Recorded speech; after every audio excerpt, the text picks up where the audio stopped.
Fala pessoal, tá no ar mais um Conversa de Dono, o podcast que mostra histórias reais por trás dos empreendedores que fazem a diferença. Meu nome é Juliano Franco, sou proprietário da Ecosys Marketing Digital e hoje o bate-papo é com alguém que viveu tudo sobre empreendedorismo. Ela foi mãe aos 15 anos, panfleteira aos 16, gestora de uma padaria familiar, CLT de uma multinacional onde bateu recordes de venda, ultrapassando mais de 100% da sua meta, atingindo 24 milhões em apólice.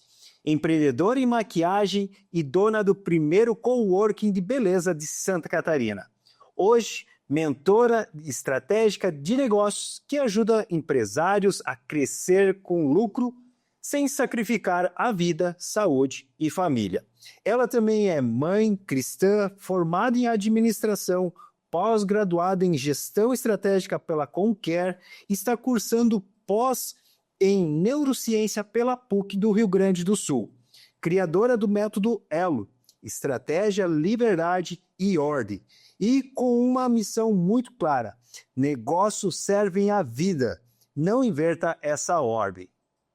Vem junto conosco que o bate-papo hoje está super bacana. Amanda, seja muito bem-vindo ao nosso Conversa de Dono. O pessoal que já acompanha aí o nosso canal sabe que antes de eu começar com as perguntas, eu sempre peço para o nosso convidado, né? Você tem um minutinho aí para dizer quem que é a Amanda, né? Qual que é o seu propósito, né, vindo hoje aqui contar para a gente. É um prazer, muito boa noite, é um prazer estar aqui com você, com toda a sua audiência. Bom, eu sou gestora estratégica especializada em comportamento humano, mas o meu objetivo aqui no nosso podcast, primeiro de tudo, é mais do que as pessoas conhecerem a minha história, enfim, que possa agregar na vida delas, mas que elas saiam daqui com, de fato, aprendizados, coisas que elas possam aplicar na vida delas, né? É muito bom você ser inspiração ou se inspirar em alguém, mas mais do que isso, é bom colocar em prática. Então é para isso que estamos aqui, que a gente contribui de fato na vida delas. Legal. Então, bora, pessoal. Amanda, tu, né, me trouxe ali na conversa que a gente teve antes de iniciar aqui, né, assim que eu fiz a formalização do convite, né, tu me passou um pouquinho rapidinho sobre a tua história, e aqui no primeiro bloco, assim, no início do nosso Conversa de Dono, eu sempre peço, né, e faço uma abordagem um pouco mais voltada para a vida pessoal, né, do nosso convidado, né, e assim que você trouxe a sua fala ali, eu lembrei da Rose do Cicobi, né, ela fez um episódio conosco, eu conheci ela num evento voltado para mulheres, ela contou a história dela lá, e ela, desde muito cedo, trabalhando na roça, né, ela foi mãe também muito jovem, casou, é casada ainda até hoje, né? Tá os filhos grandão já. E você teve uma história um pouco parecida com ela. Você também foi mãe jovem, né? Conte um pouco para nós um pouco desse teu lado da tua vida, né? Com quantos anos você foi mãe? Como que foi esse momento da sua vida, né? E aí fazendo um gancho, né? O que isso moldou hoje na Amanda de hoje na questão profissional e tudo mais? Bom, eu fui mãe com 15 anos e não foi, obviamente, uma gravidez na adolescência, não foi planejado. É aquela coisa, né? O adolescente, ele acha que nunca vai acontecer com ele. Adolescentes, se cuidem. Eu engravidei, fiquei com o pai do meu filho ali durante uns 2 anos, foi algo muito abrupto na minha vida. Eu tenho uma característica, Juliana, desde que eu me entendo por gente, eu sempre fui uma pessoa visionária. Acho que isso só cresceu e amadureceu com o tempo, conforme eu fui me tornando adulta. Mas eu tenho muita clareza de eu com 8 anos, 10 anos, brincando de empreender. Com 14 anos, a minha vida estava desenhada. Eu já prestava vestibular só para teste, porque eu ia embora da cidade, para mim era muito claro. E engravidei. Foi um desafio, foi extremamente difícil para mim aceitar a gravidez. Só que ao mesmo tempo eu não tinha um outro caminho, não existia um plano B para aquilo ali. Eu estava grávida, eu teria aquele filho. Mas se eu romantizar aqui para vocês que descobrir uma gravidez na adolescência foi fácil, não. Eu estava no 2º ano do ensino médio, tinha 15 anos. O pai do meu filho era um adolescente também, não tinha uma estrutura de vida, então eu vi naquele momento a minha vida, pareceu que todos os meus planos, e aí a gestora já existia, a planejadora já existia, né? Todos os meus planos simplesmente, no momento da descoberta, foi por água abaixo. Mas depois de uns 2 meses, eu processei, aceitei, conversei com a minha família e, graças a Deus, a minha família ela não é uma família rica, mas sempre pôde me ajudar a estar presente nessa rede de apoio. Então, eu recebi mijada, mas também recebi ali o apoio do meu pai, da minha mãe, ninguém me abandonou. E com força de vontade e muitos desafios, a gente conseguiu fazer dar certo, né? E hoje, o meu filho, assim, ele é, sem dúvida alguma, quando eu olho, primeiro, para mim é muito desafiador aceitar que eu tenho 30 anos e um filho de 15. Eu não acredito, às vezes, que eu sou mãe, né? Eu tenho um filho de 15 anos, o meu filho ele é mais alto do que eu. É um rapaz extremamente educado, e eu olho para ele, para mim, ele é o significado, é a resposta de que eu dei certo na vida. Eu posso crescer e almejar muitas coisas profissionalmente, como família, construir muitas coisas como pessoa ainda. Mas quando eu olho pro meu filho com 15 anos, a educação que ele tem, a visão que ele tem, já é um pouquinho, sabe, de que eu fiz algo muito bom para esse mundo aqui. Bacana, você falando dessa questão de filho, né? Eu trouxe no início aqui o episódio com a Rose, mas todos os convidados que a gente faz essa abordagem, e em todos eles eu também dou esse retorno, é da questão do que o filho ele te gera um crescimento, né? Eu tive o meu filho com um pouco mais de 30 anos, mas talvez a minha mentalidade fosse um pouco parecida com a tua de 15 ali, né? Porque naquela ideia eu não tinha grandes responsabilidades. Claro que eu já morava sozinho, né? Já era um adulto independente. Eu tinha as responsabilidades ali com aluguel, né? Com faculdade, com aquelas coisas, né? De que, vamos dizer assim, todo mundo tem, né? Sim. Mas quando vem o filho, você tem outras visões, né? Você começa daí pensar assim, cara, agora eu não tô sozinho, né? Eu tenho uma boca a mais para sustentar, eu tenho que, né, dar educação, eu tenho que pensar no futuro dele, porque até então eu não pensava, vamos dizer assim, no meu futuro, né? Eu não tinha uma projeção de, cara, e se daqui 10 anos? O que vai ser daqui 10 anos? Eu não sei, né? Na época eu não sabia.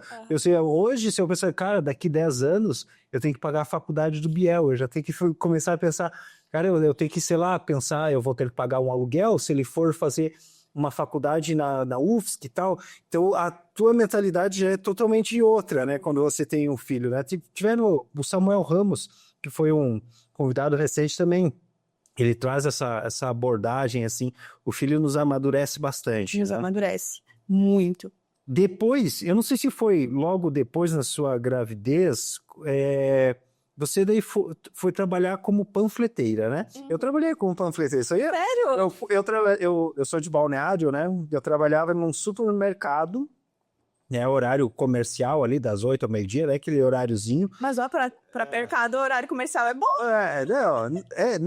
Faz tempo, agora eu entregar um pouco uma ideia. Nessa época os mercados não abriam domingo, né? Hoje abre direto, né?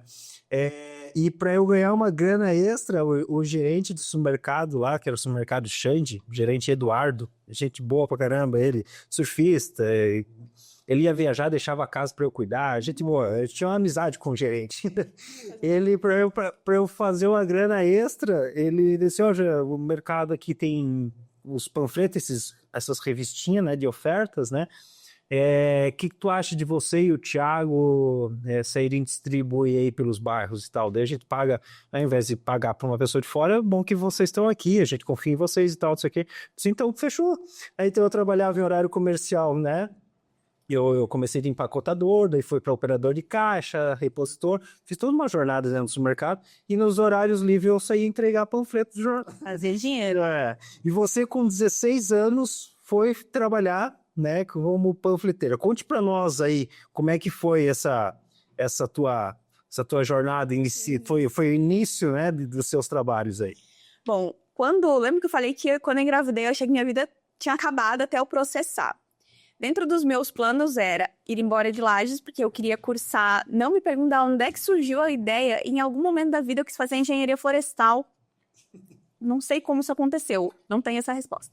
Então, na minha cabeça, eu iria estudar integral, iria morar fora de Lages ou passar aqui no CAV, na UBESC. Quando eu engravidei, eu entendi que aquilo não ia acontecer, porque eu precisava sustentar uma criança. Claro, a criança tinha um pai, eu estava com o pai da criança, mas, gente, Minha primeira casa, eu não tinha forro, era um cubículo. Não era assim, eu entendi que eu ia precisar trabalhar. Só que quando eu processei a gravidez, eu te falei que eu aceitei, eu conversei com os meus pais, eu lembro de uma pergunta do meu pai, que tá no céu e que eu amo muito ele. Ele falou assim: agora, minha filha, como é que você vai fazer? Porque eu era muito certa do meu futuro, sabe? E eu falei, eu vou fazer tudo o que eu falei que ia fazer, gente. Não fazia ideia do que eu estava falando, mas eu tinha uma certeza que eu ia fazer. Que era estudar, que era trabalhar e que ter uma profissão bem-sucedida que eu gostasse. Bom, passou-se o tempo, eu engravidei no 2º ano do ensino médio, eu ganhei o Murilo no final do ano, 3º ano meu filho foi pra creche com 3 meses, foi a decisão, acho que uma das mais difíceis que eu tomei na minha vida. Só que não tinha escolha. Ou meu filho estaria na creche ou eu não estudava mais. E pra mim, estudo sempre foi significado de você crescer. Eu não vou dizer de sucesso, mas sempre significou crescimento na vida, sabe? Bom, continuei estudando, meu filho na creche, e eu fazia cursinho de informática. Numa escola que já fechou muito tempo aqui sem informática. E lá estava eu até que um belo dia chegou um pessoal de São Paulo. Hoje você tem agência de marketing, você sabe o que é uma página de vendas, né? O pessoal também sabe. Eu era uma página de vendas ambulante, eu não só entregava o panfleto. Quando essa agência chegou, eles iriam fazer um trabalho de publicidade e propaganda para a empresa, para essa escola de informática. Gente, vocês não têm noção do que era a vida antes do mundo de hoje. E eles precisavam de pessoas para entregar esses panfletos. Eu lembro que eles entraram na sala e perguntaram, e eu simplesmente erguei a mão. Para minha família, por exemplo, Juliana, foi muito julgado, sabe? Tipo, você não precisa disso. Mas eu precisava, gente. Eu morava num lugar ruim, eu não sabia quando que eu conseguia comprar fralda pro meu filho, e depender de ajuda das pessoas é muito desafiador. E eu só pensei no dinheiro. Literalmente, na minha cabeça foi isso aqui é uma oportunidade e fui. Então, não foi planejado, não saí batendo procurar. Só que quando o convite, a oportunidade bateu a porta, porque eu estava lá estudando, eu simplesmente entendi que podia ser um caminho. Até porque eu era muito curiosa com o que esse pessoal, essa agência, estava fazendo ali, porque os alunos viam a movimentação dentro da escola, né? E eu ficava pensando, o que é isso? O que é esse povo? Então foi assim, um belo dia, sem falar pra ninguém, eu aceitei e no outro dia tava lá eu entregando panfleto. Tá, e esse teu início ali, houve alguma transição, assim, daí, beleza, você aceitou a proposta, né, dessa empresa de São Paulo, e como que daí deu início na tua carreira ali, como é que deu a sequência? Conte um pouco para nós, porque hoje, e eu já falei isso em vários episódios, assim, né, eu comecei a trabalhar muito cedo também, né? Eu tinha 14 anos quando eu comecei a trabalhar numa agropecuária. E se às vezes a gente chegar e falar para um jovem hoje de 14, 15 anos, faz um teste, o teu filho trabalha hoje? Não. Não? Fale para ele, filho, amanhã você tem que deixar um currículo aí no comércio, você vai começar a trabalhar para ver se ele não tá com um currículo na cabeça. Mas eu dei a letra para ele esse ano. Eu falei, esse ano ou você trabalha comigo. Hoje o mundo mudou, né? Hoje é muito mais difícil, né? Até como eu citei a conversa com a Rose ali, a Rose, eu perguntei, Rose, tu começou a trabalhar com quantos anos? 10 anos, 12 anos? Ela disse, desde que eu me conheço de gente, né? Porque eram outros hábitos, né? As pessoas tinham um costume de começar a trabalhar mais cedo antigamente, né? Uhum. Hoje mudou bastante o nosso mundo aí. E aí você começa com 16 anos, né? Um filho de 9 meses na creche, um marido na época. O teu marido da época trabalhava também? Trabalhava. Aí ele deixou de ser jovem aprendiz, ele teve que se mexer, né? Legal. O programa de Jovem Aprendiz, né? Eu tô fazendo esse comentário aqui dos jovens hoje, não é que a gente não é 100%, né? Nós temos jovens hoje que, seja até por às vezes uma educação de casa, algo nesse formato, ou uma necessidade, algo, eles procuram, né? E eu, assim, eu não culpo meus pais, pelo contrário, porque o trabalhar cedo também veio por uma questão de necessidades. Meus pais se separaram e tal, minha mãe precisava de um apoio dentro de casa, Então eu e a minha irmã acabamos indo para o mercado, auxiliava pagando a conta de água, de luz, algumas coisas assim. Mas me deu maturidade como pessoa, mas me deu umas possibilidades, né? Eu lembro que eu comprei uma bike, depois eu comprava as roupas, então eu via os meus amigos dentro da escola e coisa, né? Eles dependiam do pai, né? Tipo, se lançava... Lógico, lançava um tênis da moda, não, vem cá, agora eu vou comprar esse tênis, né? Não preciso pedir. Eu não preciso. Vamos tal em um tal lugar? Vamos, eu me banco. Chamava-me ninguém para ir de cinema, não precisava pedir dinheiro. Eu tinha essa independência muito cedo também, né? Sim. E nessa entrada tua ali, com 16 anos, como é que foi teu início profissional ali, depois dessa primeira entrada? Então, só fazer um adendo aqui, a minha família, meu pai e minha madrasta, que meus pais se separaram quando eu tinha 6 anos, eu fui morar com o meu pai. Não fiquei com a mãe, fiquei com o pai. Meu pai, ele foi um pai tão bom, nunca deixou faltar nada dentro de casa, mas a minha família, a cultura da minha família nunca foi pro estudo. Eu pedia pra fazer cursinho pro meu pai desde os 10 anos. Na cabeça do meu pai, não fazia sentido. E eu sempre pensei em trabalhar cedo, se eu não passasse numa faculdade pública, tanto que meu pensamento era estudar para passar numa faculdade pública, porque ninguém vai pagar minha faculdade. E eles não tinham essa mentalidade de estudo, assim, sabe? Então, de uma certa maneira, eu sabia que eu ia trabalhar desde cedo, assim, se eu queria viver as experiências que na minha cabeça, jovenzinha ali, já tinha. Bom, como é que foi? Eu não entregava só panfleto, eles tinham uma estratégia. A gente saía com a propaganda do curso, mas tinha no cabeçalho ali, eu tinha que preencher o WhatsApp. Telefone. Não, Tinha WhatsApp, gente, não tinha. Era Hotmail na época. Era e-mail, nome, telefone, endereço. E eu precisava, o público-alvo da escola era adolescentes para adolescentes, principalmente. Então, além de eu pegar o nome do ser ali, da criança, do adolescente, eu tinha que pegar o nome dos pais. Então, não era só entregar. Não dava para sair com 100 panfletos e bater a meta. Eu tinha que voltar com os leads que nós chamamos hoje, né? E assim foi essa experiência. Durou uma semana, a minha primeira vez, porque eu não estava gerando resultado, eu não voltava, não conseguia conversar com as pessoas, eu estava muito travada. E eu tinha 2 líderes, Juliana. A gente fala aqui, né, conversa de dona, gestão, e já é importante a gente trazer essa questão da liderança. Eu tinha 2 chefes. O chefão, ele era muito a liderança que trazia o cara para perto, a pessoa para perto.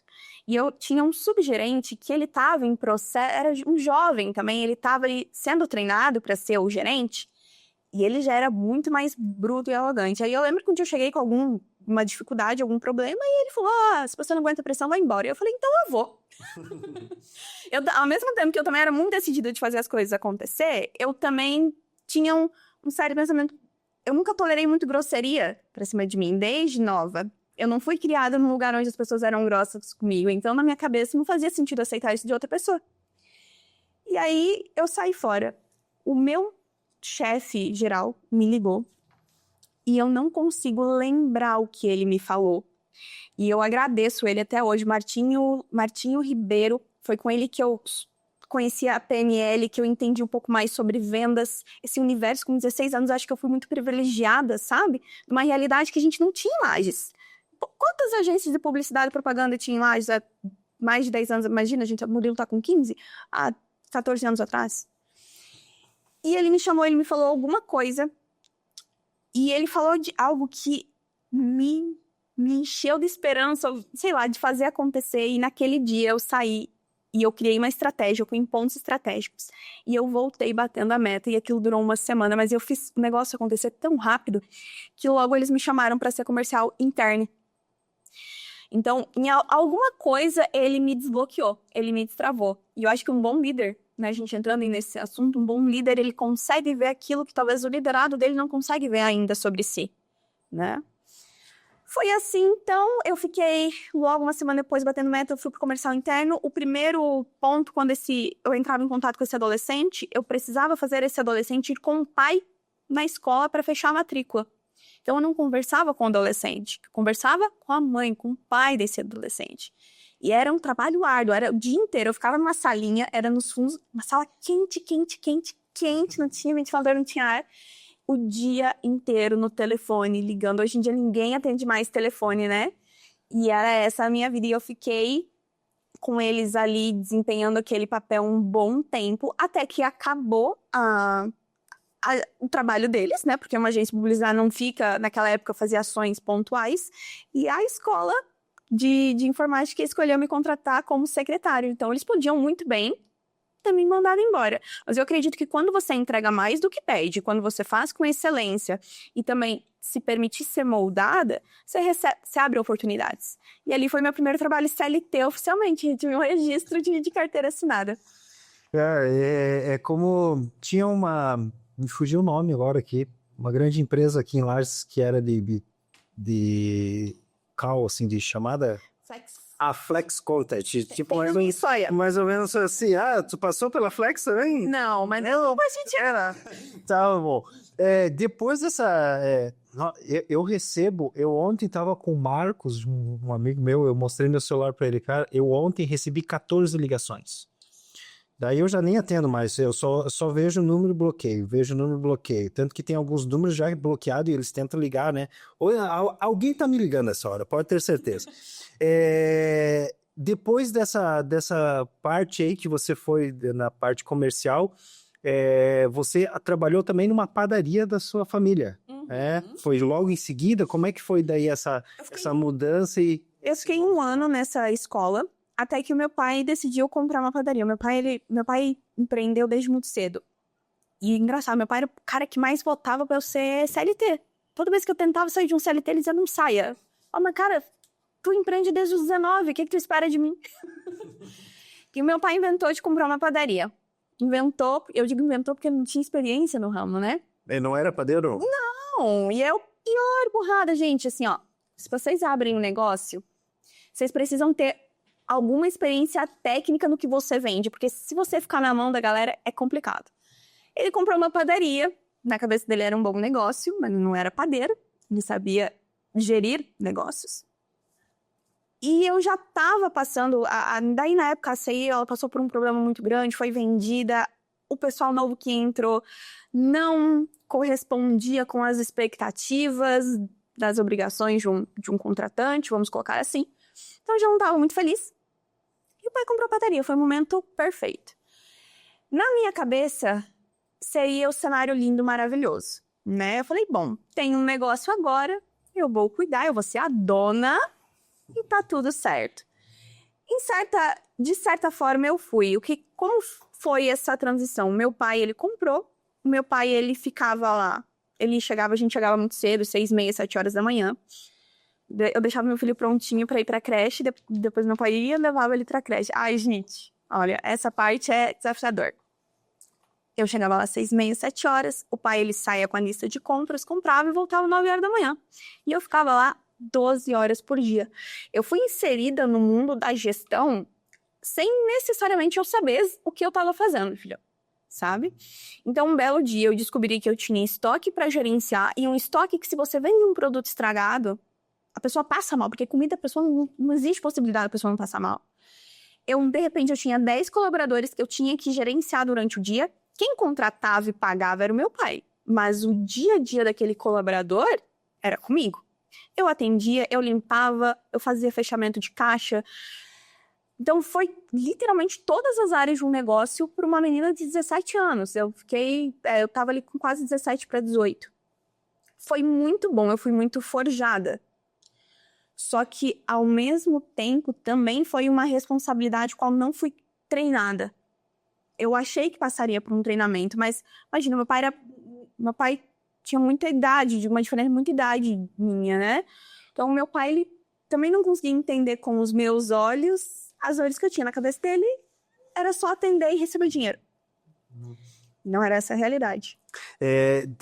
Trabalhar assim em família é bem complicado, né? A gente teve um restaurante uma vez, a nossa família, então era uma churrascaria.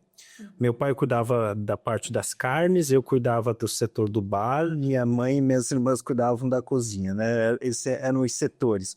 E, claro, era turbulento, né? Porque... Nossa, lidar com comida. Fechava o restaurante, todo mundo ia para casa, queria se avançar lá dentro de casa, né? Tanto que recentemente a gente teve também um convidado, o Eric.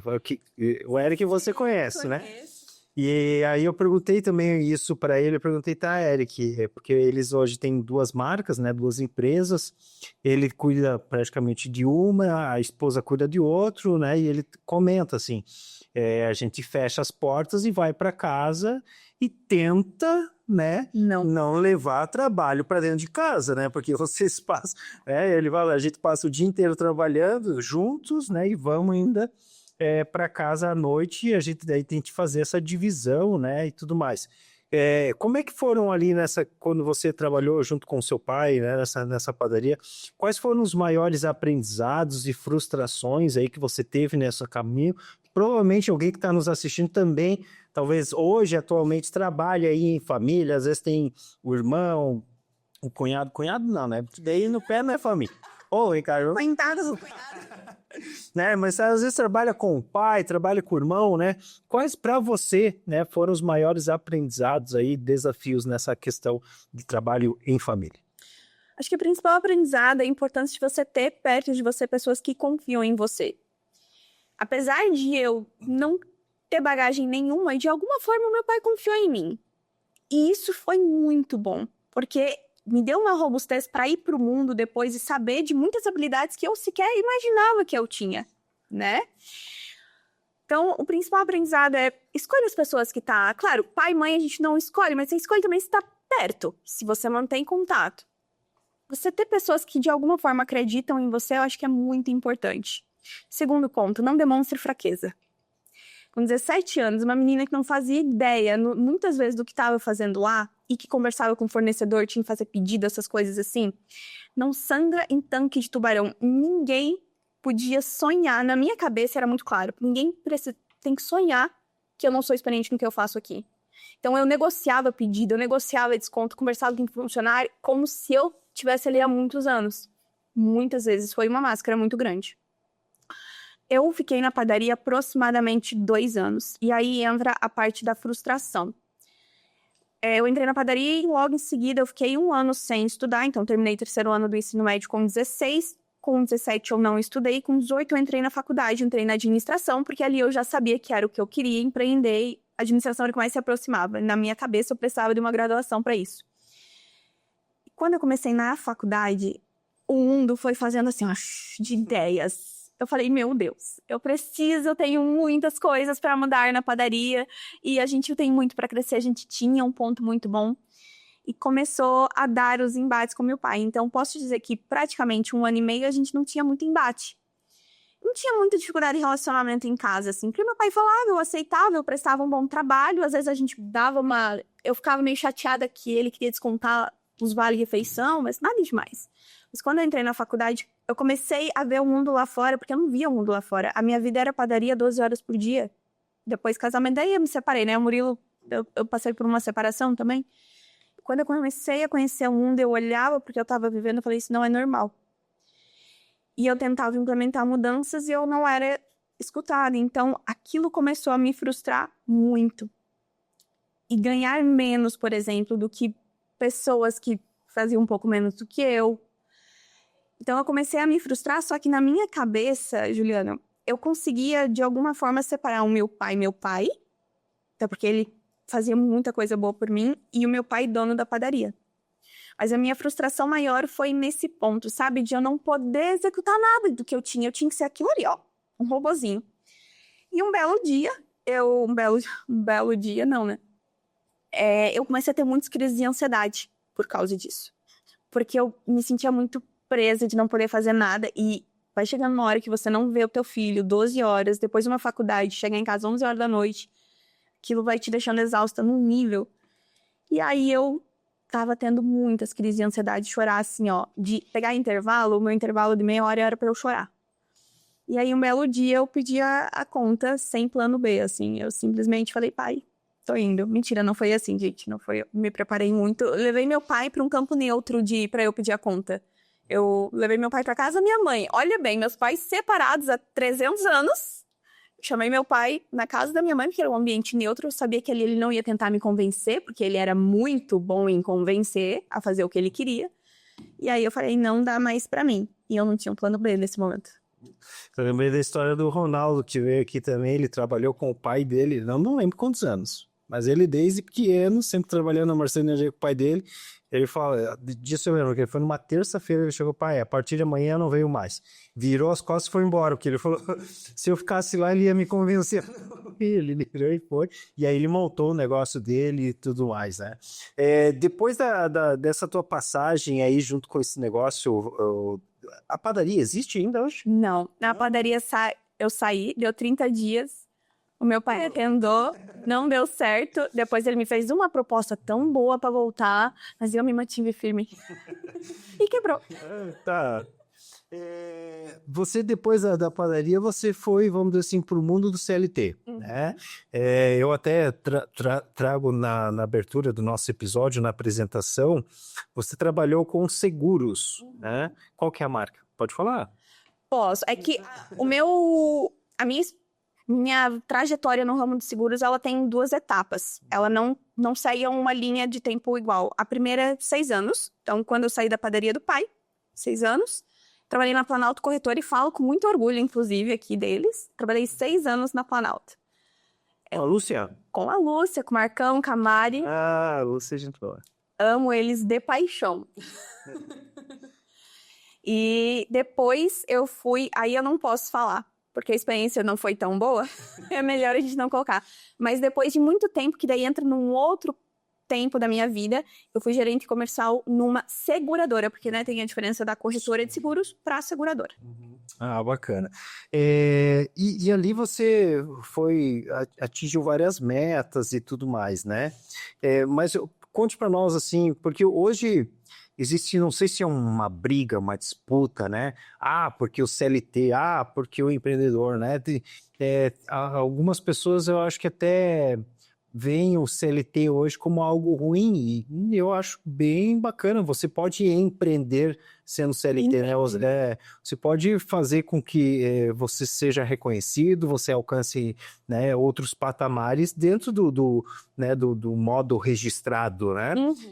O que essa experiência corporativa, o que ela te ensinou, né, sobre vendas, gestão e também sobre resultados, né, uma vez que você atingiu grandes resultados ali junto com essa empresa?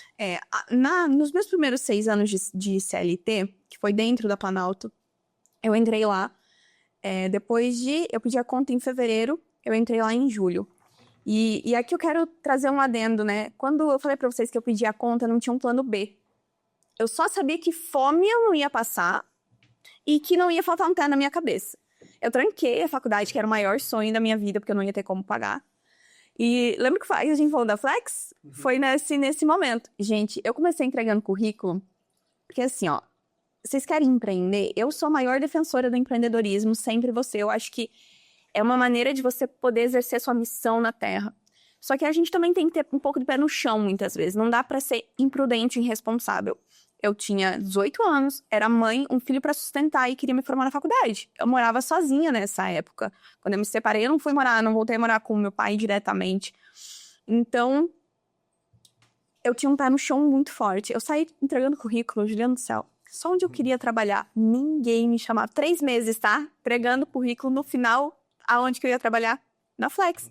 Passei no processo seletivo da Flex. O salário deles era exatamente a minha mensalidade. Falei, bom, vai dar pra pagar a mensalidade.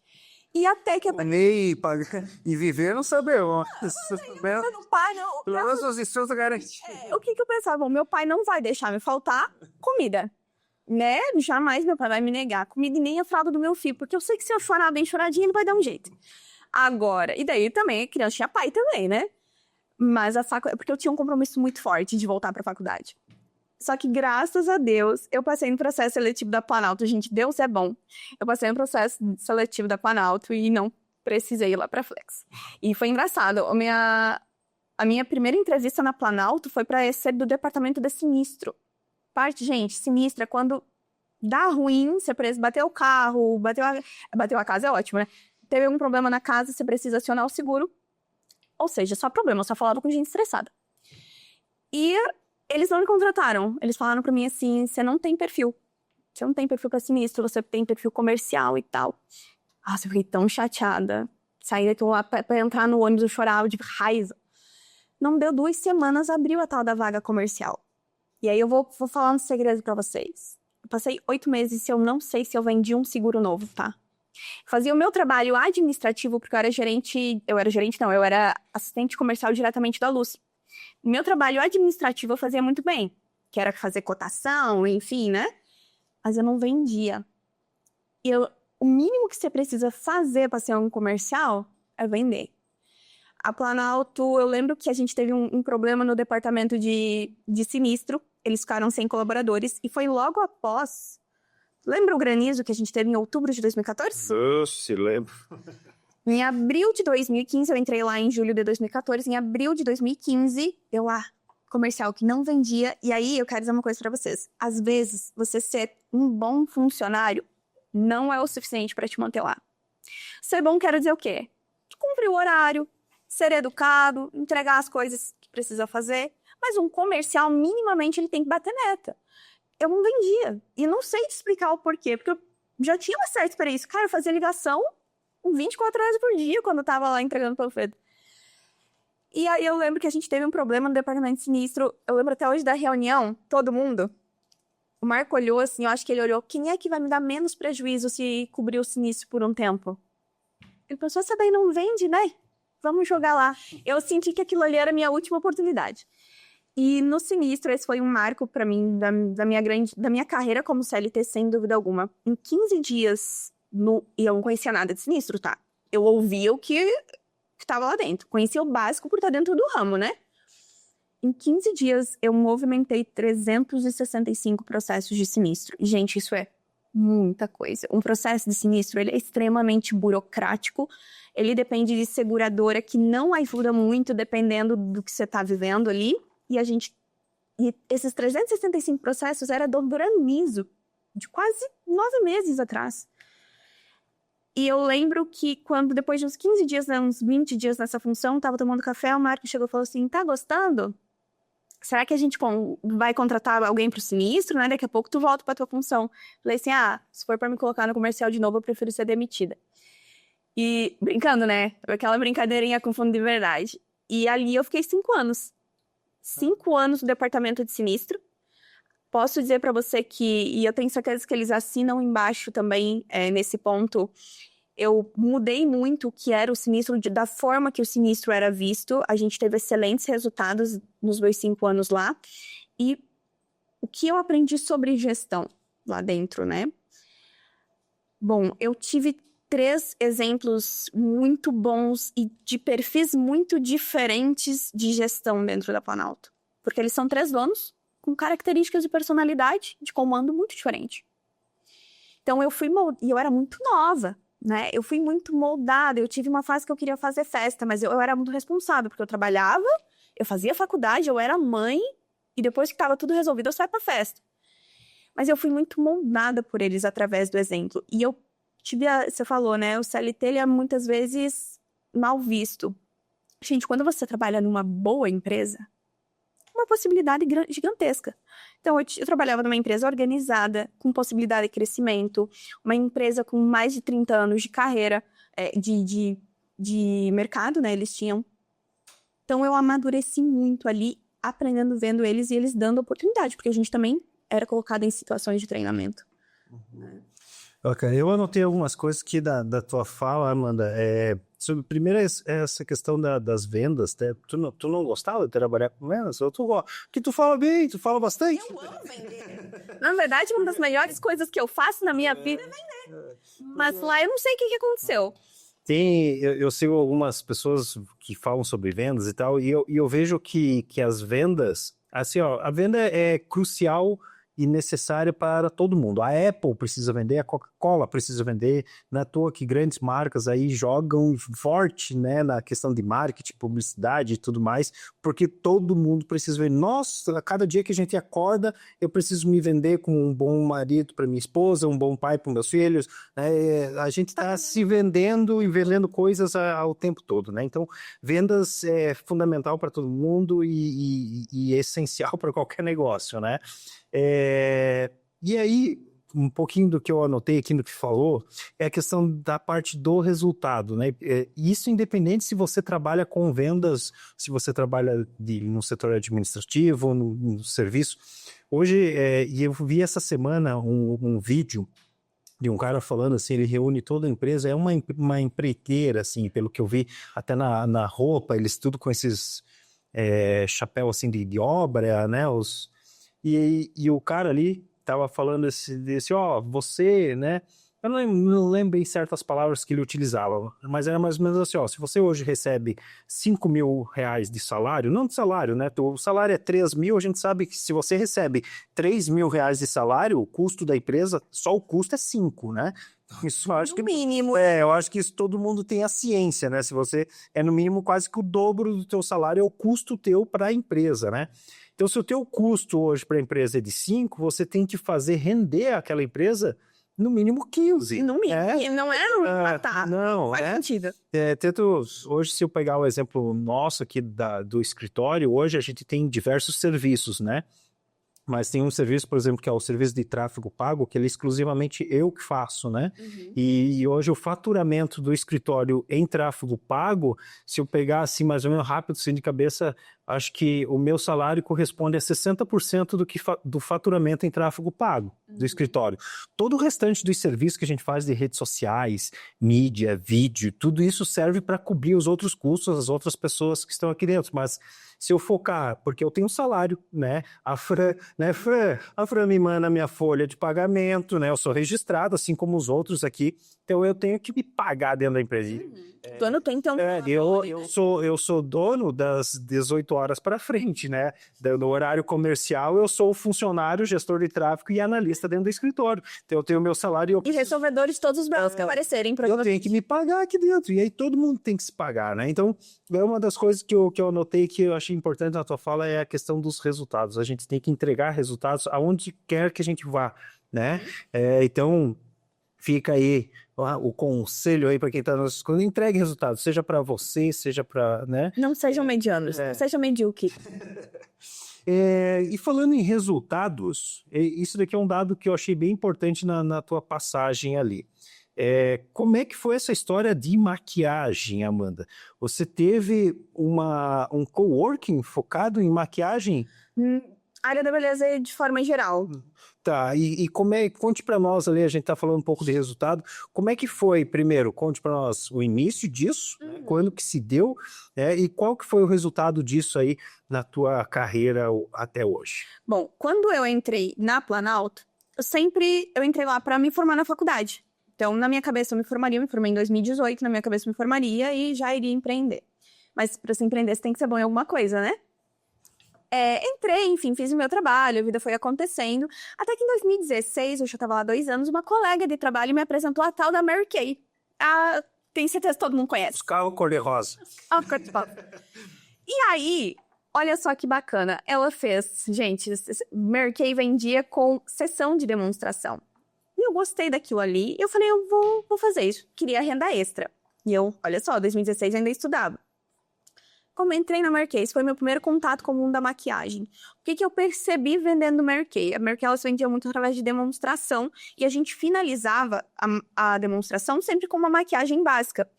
Gente, eu sou péssima, eu reprovei em artes na escola, tá? Pra vocês terem uma ideia. Pra mim, maquiagem é arte. E por alguma razão, eu consegui ser boa nisso sem fazer esforço, mas não me pergunte como. Acho que eu passava horas maquiando quando eu era pequena. E lá eles davam muito cursos também. As pessoas o qual eu vendia os produtos, comecei a fazer uma grana vendendo os produtos, elas começaram a dizer assim, você maquia também? Falei, claro. Assim, se você não sabe fazer, mas as pessoas estão te procurando sem você precisar ofertar, aprenda. Simples assim. Você não conta pras pessoas, entendeu? E eu comecei no ramo da maquiagem muito sem intenção de ser uma maquiadora profissional. Eu cobrava R$30 dentro pra fazer uma maquiagem, a pessoa dando o produto dela. E assim foi, durante 2 anos da minha vida. Em 2018 eu me profissionalizei mais. Aí em 2018 eu já me considerava uma maquiadora, eu já tinha feito muitos cursos, já tinha viajado e sempre intercalando. Eu era CLT, empreendedora. Nessa época aí você ainda trabalhava. Trabalhava. Eu pensei que você tinha abandonado ali a Não. parte da Planalto, né? E aí tinha empreendido com maquiagem. Foi Não, pra- você era uma grana extra. Eu trabalhei na Planalto até 2020. Eu entrei na Mary Kay em 2016. Me considerei maquiadora profissional, assim, oficialmente, e de já ter cliente pagando bem, de não depender só de indicação, em 2018. Eu tinha uma bis, eu andava com as minhas maquiagens, com as coisas, gente, aquela bisinha rosa fez sucesso. Até que eu comecei a ter muito prejuízo atendendo a domicílio, e eu falei, não dá mais, eu vou atender em casa. E o lado bom, 2018 eu estava me formando, então começou a abrir mais horários na minha agenda, né? Atendi em casa e foi um crescimento muito grande, assim, sabe? Como maquiadora. Eu comecei a ter muitos clientes novos. E tem um ponto também. Eu era uma boa maquiadora, mas eu era uma excelente professora. A maior parte do meu faturamento como empreendedora, na época da maquiagem, vinha de curso de automaquiagem. Eu sempre fui muito melhor me relacionando, fazendo coisas em que tinha relacionamento com as pessoas, do que o contato muito frio. Porque a maquiagem, se a pessoa não tiver muito afim, tipo assim, ela sentou, você entrega a maquiagem. É isso. E eu sou uma pessoa do relacionamento, né? E no curso de automaquiagem, não. Então, a maior parte do meu faturamento sempre vem de curso de automaquiagem. Chegou 2018, 2019, 2018 eu falei assim, passei por um momento em que as pessoas elogiavam, as clientes elogiavam o meu trabalho, a maquiagem durava, mas eu não crescia. Elas não voltavam. Eu falei, cara, mas se a maquiagem durou, você gostou, por que você não volta, né? E a gente tava vivendo aquela era, tu vai lembrar bem, do instagramável. Quando o Instagram, 2017, 2018, 2019, pro mundo do maquiador, gente, foi um boom. O maquiador, ele passou a ser valorizado, porque ele era visto como tiozinho lá de trás do salão, entendeu? Fazia meia boca. E o maquiador, nessa época, no digital, ele explodiu. E eu comecei a perceber que as pessoas não estavam se agradando da experiência do ambiente que eu entregava, porque eu atendia na garagem da minha casa. Nessa época eu estava morando com meu pai e minha madrasta não deixou eu atender dentro de casa. Pô, não. Eu tinha que atender dentro da garagem. E não importou, eu não podia reformar minha garagem inteira. Não era não era bonito. Não era um lugar que você entrava e, nossa. E eu falei, aí é um problema. Em 2019, eu abri o meu estúdio lindo, ali na frente da Catedral, no Edifício Separ, uma boa localização. Eu achei naquele momento que eu ia pedir a conta. Quando eu vi o meu estúdio eu gastei mais de 10 mil reais para montar só em móveis. Eu tinha uma bancada, gente, de 3 metros em laca, que é uma marcenaria, é barato. E ali, Juliano, foi lindo, assim. Foi um momento que eu achava, e eu tinha um problema, que você provavelmente deve enfrentar aí, às vezes, com seus clientes. Eu não produzia conteúdo, eu não era consistente na minha produção de conteúdo. E eu achava que quando eu tivesse o meu estúdio de maquiagem, isso ia acontecer. E eu fiquei uns 4 meses com o meu estúdio aberto. O sonho de todo maquiador é o seguinte, maquiador ou da área da beleza em geral, você ter um sábado cheio. Mas esse prestador de serviço, ele começa a atender às 5 da manhã e ele acaba às 8 da noite, é o sonho da vida dele. Eu tive isso. No meu primeiro sábado que eu tive isso, eu descobri que eu não queria aquilo ali. Eu tava com conta pra pagar, porque eu tinha investido horrores em abrir um negócio. E os meus olhos não brilhavam, eu não queria ir pra lá. Eu achava que isso ia acontecer. E eu gostava mais do meu CLT do que eu tava fazendo. E eu falei, cara, me desculpa, eu não consegui pedir a conta só pra dizer que era só empreendedora, sabe? Então, eu fechei o estúdio de maquiagem. Eu acho que ele durou uns 6 meses. Uns 6 meses. Coloquei grana. Eu sempre fui muito bem abençoada. Eu sempre conseguia negociar muito bem com os meus fornecedores. Sempre deu certo, assim, sabe?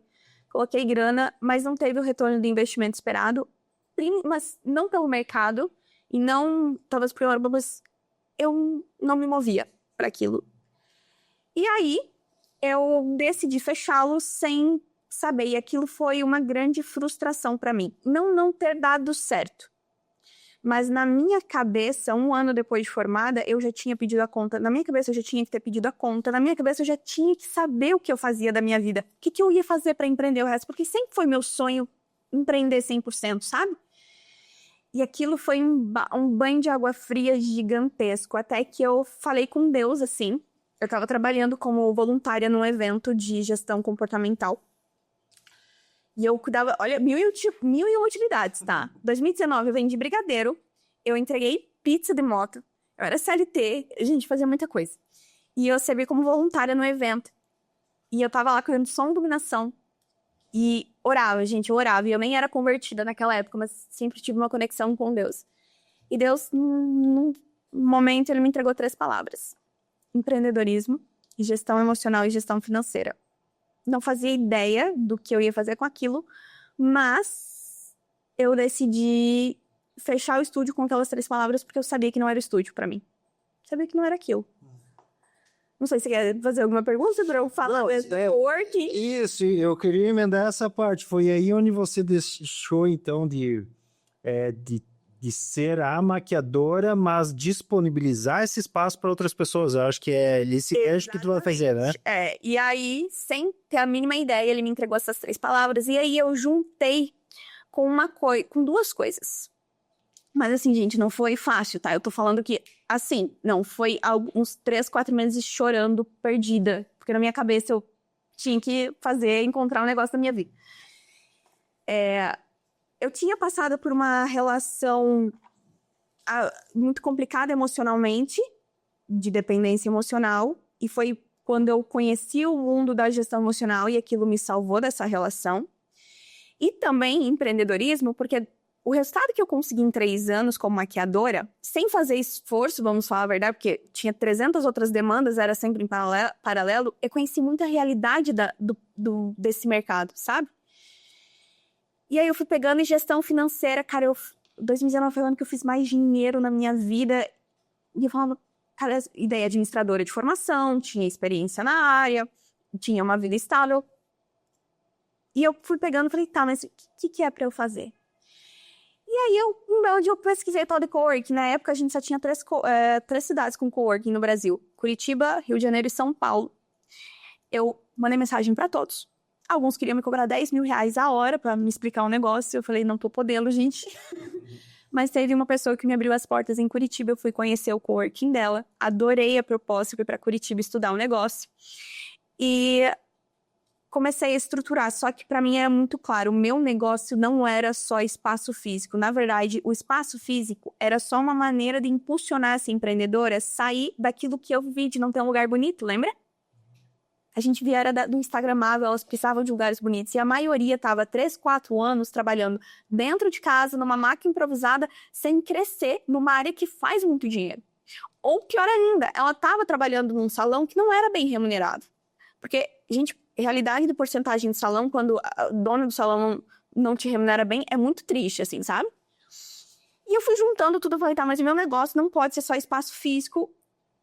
E aí eu entendi que eu ia desenvolver. Hoje eu sei que eu era mentora, mas eu não enxerguei dessa forma. Na minha cabeça era, eu vou entregar o que eu vivi, eu vou trilhar um caminho.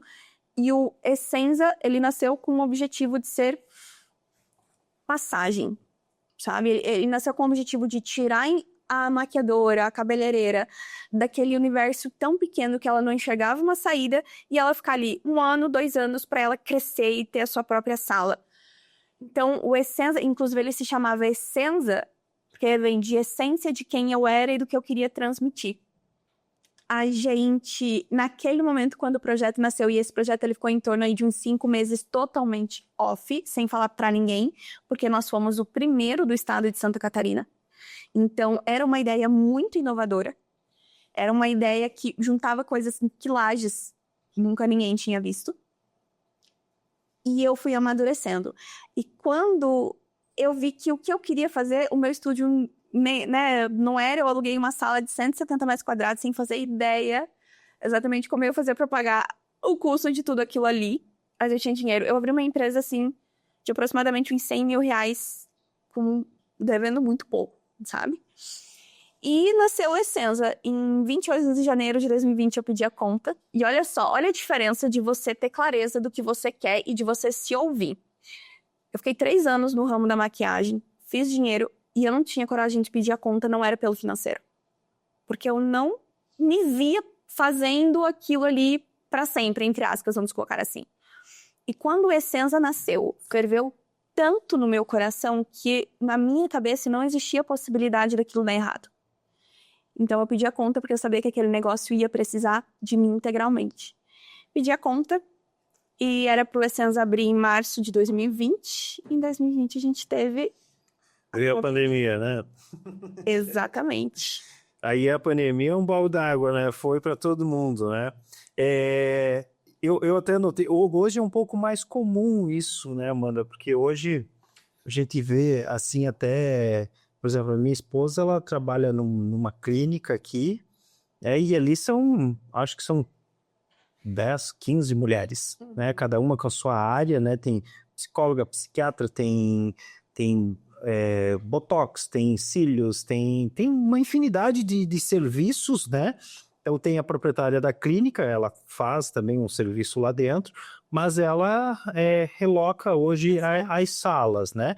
É um pouco, talvez, comum também na área dos dentistas, né? Que eles montam a clínica, né? Eles têm, até barbeiros hoje, né? Eles montam lá a barbearia, né? Ele tem a cadeira dele, mas ele aluga ali, né? Outras 2, 3 cadeiras. Hoje é um pouco mais comum, né? Esse serviço aí, né? Mas há um tempinho atrás aí não era tão comum assim. Coworking hoje, na área de escritórios, eu acho que aqui em Lages nós só temos 2, né? Que eu conheço, né? Eu lembro que eu acho que a Jéssica Corso uma vez tentou fazer um coworking também. Eu acho que ela, mas não sei se foi para frente. Mas eu hoje conheço 2, né? Um na subida do Angelone e o Orion Park lá, que o Orion Park é até gratuito. Então, se você quer iniciar tua empresa aí, não tem um espaço, né? O Orion Park Tecnológico oferece o espaço gratuito. Então, você vai lá, se cadastra, né? É só chegar lá. Eu fui algumas vezes no coworking lá do Orion Park lá, devido a questões de distância, porque o Orion acaba sendo um pouco longe, né? Eu vim aqui pro coworking do centro, né? Daí era mais fácil até para os meus clientes e tudo mais. Aí tem possibilidades hoje, né? Hoje tem. Eu comecei quando eu abri a minha unidade, o meu primeiro escritório, eu abri unidade em Balneário Camboriú, também num coworking, né? Depois de um ano, eu abri unidade em Lages, né? E fiquei em coworking e atendimento em padaria por um bom tempo. Acho que uns 2 ou 3 anos era assim. Atendia ou no coworking, nas padarias. É um custo alto. Eu ia né? Eu não tinha valor, né, para alugar uma sala. E não é somente alugar a sala, é estruturar a sala, né? Tu tem cadeiras, computadores, um monte de coisa, né? E o coworking da área da beleza, nessa questão de escritório, ele difere muito. Porque, por exemplo, eu criei um modelo de bancada que não tinha nos salões. Porque eu precisava entregar uma estrutura completa. Ela tinha que ter cadeira, ela tinha que ter bancada. Então, não era só entregar uma mesa com cadeira normal. A estrutura precisava ser muito completa para essas profissionais, né? Então... E aí veio o fechamento do teu coworking, se deu ali na pandemia? Não. Como é que foi esse processo aí? Como é que você encerrou? Minha surpresa, assim... E digo surpresa, gente, por quê? Aí, como gestor estratégico, vou falar para vocês. Eu montei um bom planejamento. O coworking, ele ficou uns 5 meses em bastidor, então foi tempo de planejar. Eu tinha dinheiro, que bom, porque senão não tinha nem aberto esportes. Mas naquela época, a gente nunca tinha passado por uma pandemia, né, Juliana? Não importou o planejamento que eu tinha, eu não contava com uma pandemia. Então, uma empresa que era para abrir em março, abriu em maio. A gente foi conseguir abrir em maio. E eu abri, entre aspas, de porta fechada. Minha inauguração foi através de uma live. Né? Eu improvisei muito, assim, porque eu tinha planejado fazer uma coisa grande, parar a cidade. E quando eu vi, eu estava numa sala com meu namorado na época, meu filho, estourando um champanhe e transmitindo uma live. A gente fechou o ano de 2020 com 82% de lotação. Eu tinha 8 bancadas compartilháveis, eu tinha uma sala privada de beleza e tinha 2 mini escritórios que eu alugava para profissionais liberais. Então, nós fechamos o ano com 82% de lotação. Eu consegui esse resultado 100% com prospecção ativa. Por isso que, assim, aquela minha passagem de 8 meses na Planalto, no comercial, não tem resposta. É porque eu acho que era para eu ir pro sinistro, entendeu? Porque me moldou muito mesmo. Prospecção ativa. Pessoal, às vezes a gente espera o cliente, o lead bater na nossa porta, a pessoa está interessada na gente, porque eu não vou ficar ofertando. Claro que você tem que ter um jogo de cintura e você tem que saber como se relacionar com as pessoas a quais você quer ofertar o seu produto. Não é só chegar lá enfiando uma proposta para ela. Mas o Essenza, ele bateu 82% de lotação, 100% com prospecção ativa. Então, quando a minha empresa estava lá, montada, linda, perfeita, maravilhosa, e eu não tinha tanta grana para colocar no marketing, porque eu coloquei todo o meu dinheiro na estrutura, né? Era o dia inteiro eu, assim, ó, no celular. Então, como é fácil de você achar o profissional da área da beleza, né? Era o dia inteiro, eu acho que eu fazia mais de 30 prospecções. E foi assim que a gente chegou com 82% de lotação. Então, o ano de 2020 foi um ano muito bom. Porque eu não vendia o serviço, eu, Amanda, não vendia o serviço da beleza. Eu vendia empreendedorismo para profissionais de uma área que dependia 100% do contato físico, numa era em que ninguém queria chegar perto de ninguém. Então, era muito desafiador. Mas, ao mesmo tempo, na minha cabeça, eu não tinha outra saída. Não existia a chance de fechar. Aquele negócio não ia ser fechado porque, tipo, se fechar sem nem abrir, entendeu? Eu tinha que fazer acontecer. Então, ó, prospecção ativa no celular sem medo, sem vergonha o dia inteiro. Ok. Em 2021, eu não sei te explicar, assim, mas em maio as coisas começaram a decair muito. E decaiu de uma maneira estranha. Nessa época, eu já mentorava as profissionais que fechavam um contrato comigo e eu comecei a fechar mentorias por indicação. As pessoas estavam me contratando para eu mentorar empreendedorismo, mudança de vida, essas coisas assim. Mas eu não me posicionava como mentora. Se você entrasse no meu Instagram, era a dona do Essenza que estava lá. E aí, em maio, as meninas do Essenza começaram a sair do Essenza para ir para os seus próprios estúdios. O que era uma coisa boa, porque o Essenza nasceu com o objetivo de ser ponte. Mas eu não achava que isso aconteceria tão cedo. Então, na minha cabeça, do que eu vivi, da experiência que eu tinha, ia levar 1 ano a 2. A verdade era essa. Mas o meu trabalho, e aí elas podem falar, né, por mim, assim, quem colocava as coisas em prática como mentora, elas aceleravam tanto. E aí, obviamente, com a parte delas de executar, de dar cara, de fazer acontecer, porque você contratar uma mentoria, se você não fizer a sua parte, não adianta nada. Aquelas meninas estavam fazendo tanto dinheiro que elas estavam prontas para ir para os seus próprios lugares e eu não contei com isso. No meu planejamento, elas ficariam lá 2 anos. E aí eu não conseguia fechar novos contratos e eu não... E foi ainda assim, ó, a vaca foi acabando o leite. A ponto de eu diminuir o número de bancadas de beleza e eu aluguei, na época, montei uma sala para alugar para uma empresa grande de máquina de cartão. Tipo, quase que... O meu coworking virou, na época, ele tá meio quase um corpo de escritório, bem misturado, assim. E ele foi indo, e chegou um momento em que os números não mentem, né? Claro que você tem que analisar sempre o contexto, não só o número. Mas chegou um momento em que o Essenza, ele não se pagava mais. Mas a Amanda, mentora, colocava dinheiro todo mês para fechar o Essenza, para pagar o Essenza.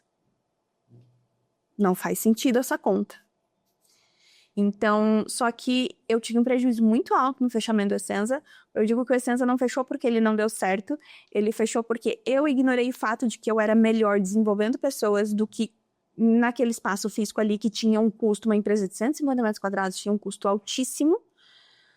Mas eu ignorei porque eu tinha um apego emocional gigantesco. O Essenza, ele era o meu neném. Eu não conseguia me libertar daquilo ali. E eu deixei chegar num nível bem, bem triste, assim, do tipo... Sabe, triste de eu me apegar muito. Até que em outubro de 2021, depois de um processo muito difícil, eu acho que eu chorei 3 meses da minha vida. Porque eu não queria fechar. Eu era muito apegada. E eu tinha, Juliano, na minha cabeça... Porque eu vivia a transição do presencial para o digital. Na minha cabeça, quando eu comecei a empreender, na minha cabeça, negócios só existiam se fossem presenciais. Eu ainda não conseguia me ver empresária, empreendedora, só que isso aqui. Na minha cabeça, não seria. Então, eu tinha um apego gigantesco. Mas aí eu decidi fechar ele por causa disso. A Amanda, mentora, fazia mais dinheiro, só que ao mesmo tempo a Amanda tinha que estar mais tempo cuidando da empresa física, e aí ele fechou por causa disso. Bacana. Pessoal, nós vamos chegar no nosso intervalo agora tá? Depois eu vou questionar a Amanda aqui sobre essa mudança de chave. Ela já deu um spoilerzinho aí na parte digital, né? Nessa questão da mentoria, o fechamento do coworking. Mas antes de eu voltar aqui com as perguntas, fica um minutinho só, eu tenho um recadinho para você e a gente já volta. O Conversa de Dono tem o patrocínio do Sicoob Crédito Serrana, uma cooperativa financeira que vem auxiliando empresários, empreendedoras, donos, gestores de negócios quando o assunto é finanças. Se você está buscando alguém para te dar esse help no setor financeiro, procure uma das agências do Sicoob Crédito Serrana. Sicoob Crédito Serrana. Juntos construímos um futuro. Estamos de volta ao nosso Conversa de Dono. Hoje estou aqui com a Amanda, ela está contando a vida dela, é a passagem, a história da carreira. A gente já soube muita coisa dela.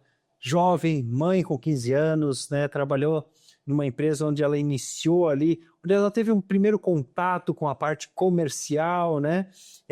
Na época ainda destacando os bilhetinhos ali que fazia as abordagens na rua, depois trabalhou na Planalto Seguro, lá com a Lúcia, um grande abraço, Lúcia. E aí ela abriu um coworking, enquanto ela trabalhava ali no Planalto, ela fazia uma renda extra, abriu um coworking. Chegamos ao final desse coworking, onde você estava mais ganhando dinheiro como mentora do que como gestora e proprietária do teu negócio. E aí onde a gente então entra agora nessa parte da tua vida, Amanda, que é a questão da tua mentoria, né? Você já comentou para nós ali na parte da questão do teu coworking que você fazia muita parte da prospecção ativa, né? E que você tinha uma certa dificuldade na questão ali do digital e tudo mais, que você era muito do físico, né? Mas a tua mentoria, pelo que eu vi no teu Instagram, ela é 100% online? Ou ela tem o presencial? Você Se eu faço um presencial, não vou mentir, gente, não vou mentir. Eu não sei se foi no último episódio agora que eu comentei, mas eu percebo isso um pouco do meu negócio. Hoje a gente tem clientes no Brasil todo aí, né? Amanhã eu tenho uma reunião, por exemplo, com o Zucoloto, que ele é lá do Mato Grosso do Sul. Hoje eu tive reunião, né, com o Thiago de Jaraguá, né? Pela manhã eu conversei com o rapaz lá de Guaramirim, onde a gente fez a entrega de um site ficou bem bacana. Então, o meu negócio hoje ele é muito online. Mas eu percebo, principalmente na nossa região, que o presencial ele é muito forte, tá? Eu hoje falo com pessoas, eu falei com a Luana, proprietária de uma clínica odontológica lá de Tijucas. Eu falei, Luana, posso passar aí na clínica? Vamos gravar uns vídeos e tal, não sei o quê. Ah, não vou estar na clínica, quem sabe a gente faz online, né? Então eu vejo que as pessoas, talvez no litoral, ou até mesmo fora, assim, não tenham tanta, né? Ou talvez essas pessoas com quem eu me relaciono. Mas aqui em Lages é muito do presencial. Sim. As pessoas entram, mas a tua agência, teu escritório fica em Lages, parece que eles precisam ter aquela comprovação, tipo, se tu não fizer bem feito, eu vou aí te arrancar a orelha. Exato. Né? Mas o teu negócio é online, né? Como é que funciona hoje essa questão da tua mentoria totalmente digital, tá? E quais foram os principais desafios, né, para você fazer esse negócio, vamos dizer assim, dar certo? Ok. Quando eu fechei ali e eu falei que eu vendia mais como mentora e sem indicação, porque o meu posicionamento não era disso. As pessoas me indicavam, mas eu não me posicionava assim. Eu tive, gente, um delay na minha vida, que foi... Eu me sabotei muito, Juliana, porque na minha cabeça, como é que eu ia vender mentoria de empreendedorismo, desenvolver as pessoas para terem seus próprios negócios e eu fechei minha empresa. Então eu sempre tive um nível de autocobrança muito grande. Gente, eu dei uma surtada uns 3 meses da minha vida que eu só chorava.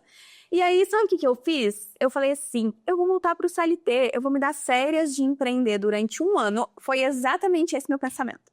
Eu vou me dar férias de empreender durante 1 ano e eu vou... não vou me preocupar, vou pagar ali as contas que ficou, e é isso, tá? Não quero preocupar. Foi quando eu me tornei gerente comercial de uma multinacional. Lembra que a gente comentou sobre minha história de seguros? Teve 2 etapas, foi aí que eu trabalhei numa multinacional, numa seguradora. Eu fui gerente comercial. Diferente da minha primeira experiência, na época da Planalto, eu bati lá 107% das metas, fechando 24 milhões em apólice. E só pra gente fechar essa parte aqui, sem dúvida alguma, esse resultado se deu devido a vender com relacionamento. O que eu consegui manter de relacionamento, porque foi nessa etapa onde eu tive depressão. trabalhei 8 meses e eu comecei a ter muitas crises que eu não sabia que eram depressão, eu fazia terapia na época. Um dia, minha terapeuta pegou e falou assim, isso é depressão, você precisa de um psiquiatra. E isso, Juliano, fez com que eu entendesse, e não precisou de muito, na verdade, acho que foi uns 6 meses trabalhando, me fez perceber que muitas vezes a gente quer pegar um caminho que a gente acha que é o caminho mais fácil para nós e se afasta daquilo que a gente, entre aspas, nasceu para fazer. Eu não quero romantizar e dizer que você precisa descobrir o seu propósito, porque eu acho que você descobre o seu propósito no meio do caminho. Só que se a gente faz hoje uma como é que a gente fala? Olha a engrenagem de trás para frente, de frente para trás. Era nítido que, gente, eu vendia mentoria sem precisar ofertar mentoria. Se eu mudasse o meu posicionamento, pegava, de repente, o próprio Instagram do Essenza, porque eu produzia bastante conteúdo lá, eu tenho certeza que eu faria dinheiro ali. Mas eu me sabotei tanto que eu não consegui enxergar isso. Eu precisei passar por uma depressão que foi, sem dúvida alguma, é horrível, assim, eu acho que é um lugar que eu não desejo pra ninguém, porque literalmente na depressão você não sente nada e você não quer viver. Pra eu entender que aquele não era o meu caminho. Apesar de gerar muito resultado, e a gente falou aqui de resultado algumas vezes, né? Mas toda vez que o teu resultado, e aí eu falo principalmente com empresários aqui, empreendedores também, toda vez que o teu resultado, ele tá te custando literalmente vida, porque tua saúde é vida. Se você não tem saúde, você morre amanhã. Se você tem problema de saúde, é assim que funciona, né? E o custo, ele foi muito alto pra mim. Eu não falo financeiramente falando, eu falo do que eu vivi, assim. Foi quando eu passei alguns meses ali e eu fiz o tratamento psiquiátrico, enfim, que precisava, e pedi a conta desse CLT e ganhava bem. Foi um dos CLTs que eu...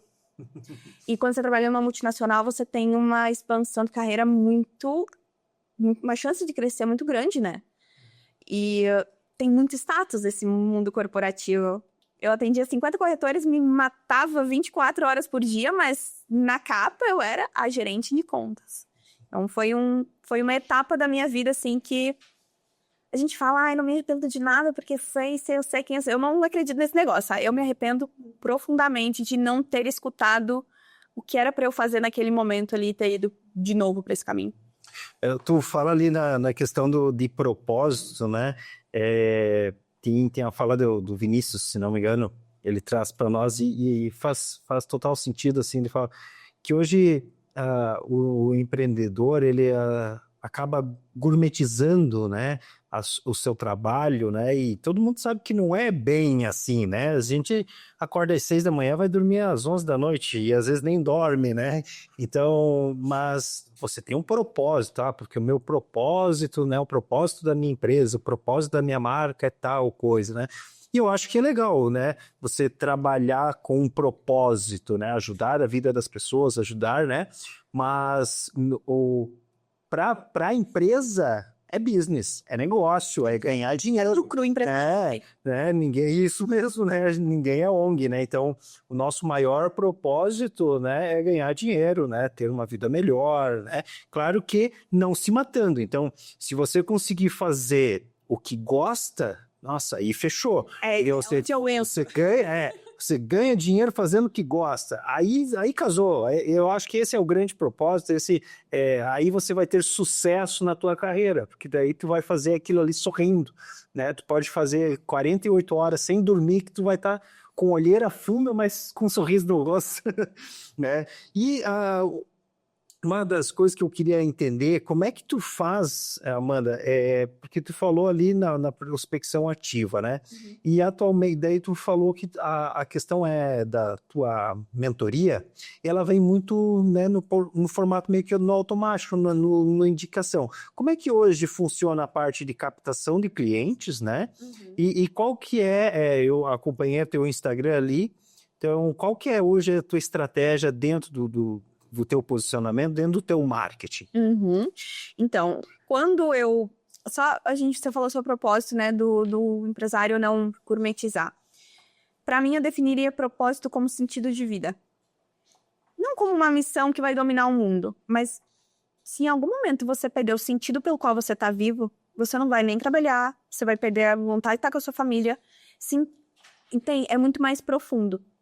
E eu acho que a gente tem que se atentar muito, até porque você falou agora, quando você vê propósito e você ama o que você faz, você trabalha 48 horas, isso também não é normal, sabe? Isso também não é bom. O lema hoje da minha empresa, temática da minha empresa, é que negócios servem à vida, não inverta a ordem. E a gente, nessa corrida dos ratos que a gente vive, a gente tá colocando a vida para servir aos negócios. Quando, na verdade, por muito tempo, você vai ter muitas coisas que você não vai conseguir recuperar. E a minha mentoria, o que eu vendo hoje, na verdade, a minha empresa, ela tem 3 produtos, né? Ela tem gestão, treinamentos e a mentoria. Ela vem justamente para resolver esse problema, porque eu vivi tudo isso. Se vocês observarem os meus 15 anos de experiência desde o meu primeiro trabalho, eu abri mão de muita coisa para me tornar empreendedora, para fazer dinheiro, para me sustentar, porque ninguém ia fazer por mim. A verdade é que eu não tinha ninguém para construir a vida que eu queria, para colocar o meu filho numa boa escola, para fazer as faculdades que eu fiz, as viagens que eu fiz. Só que teve certos preços que eu paguei e que eu pagaria de novo, mas teve coisas como, por exemplo, muita parte do crescimento do meu filho eu não estava lá. E como mãe, o pai é mais normal. O pai ele vai pro mundo e o pai é pra isso mesmo, gente. O pai ele é pra ir pro mundo e sair atrás da grana. Agora, como mãe, isso custou um preço que eu não... Nada que eu faça hoje, sabe, Juliana, devolve.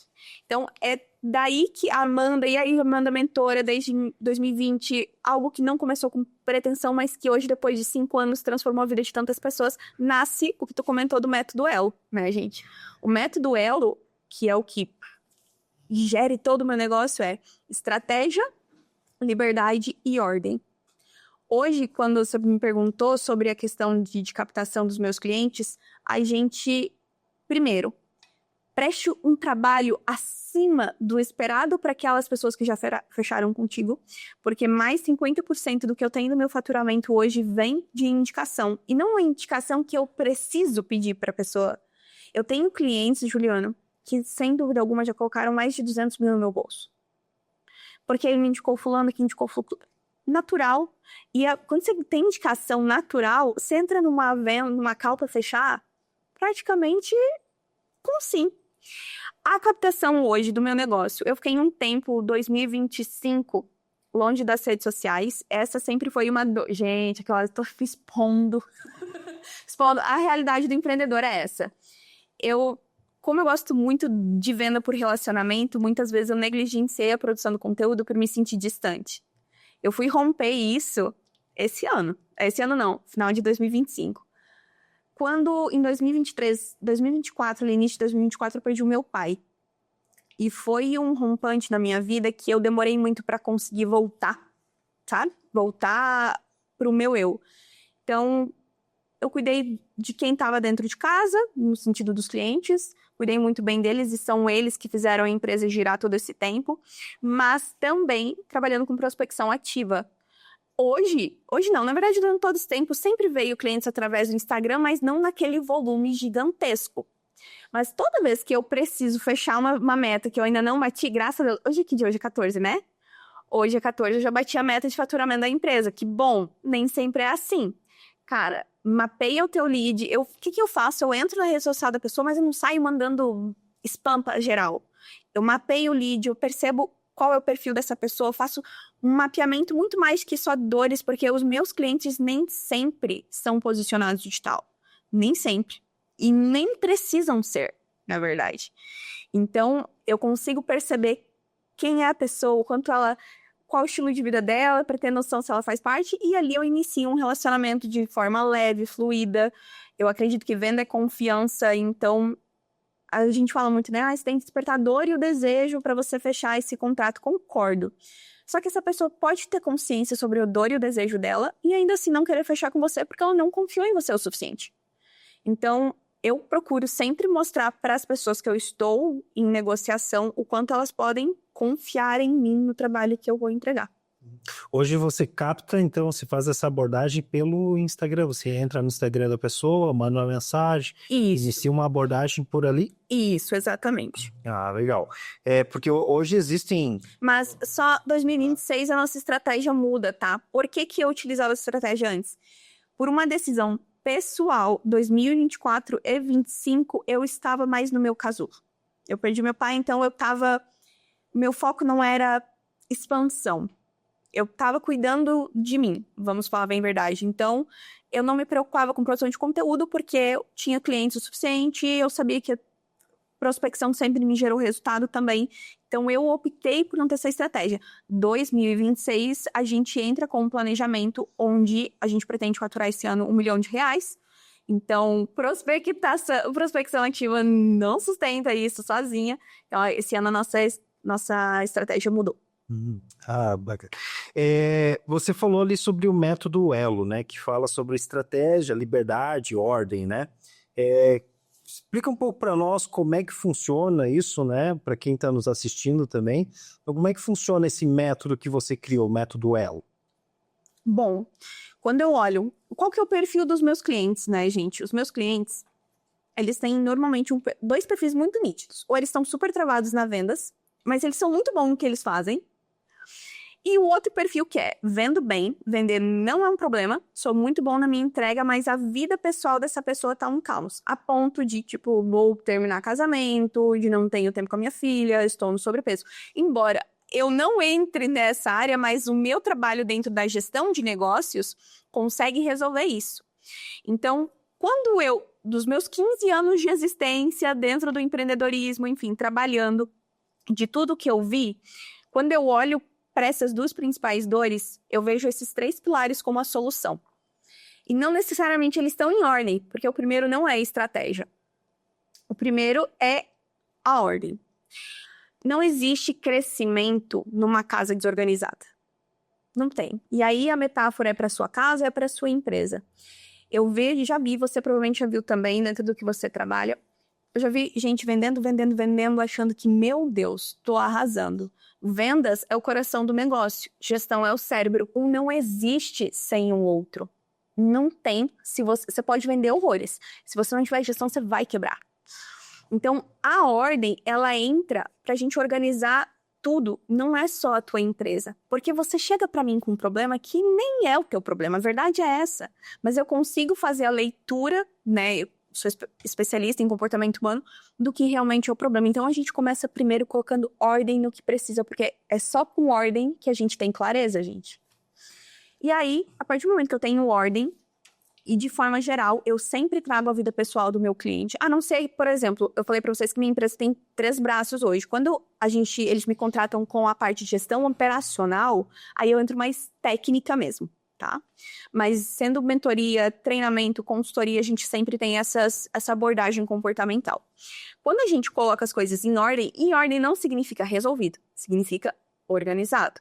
Eu consigo entender aonde eu quero chegar de fato, o que eu quero, porque às vezes a pessoa me contrata para resolver, eu preciso resolver o problema do meu pessoal, tá todo mundo aqui pedindo para sair o tempo todo.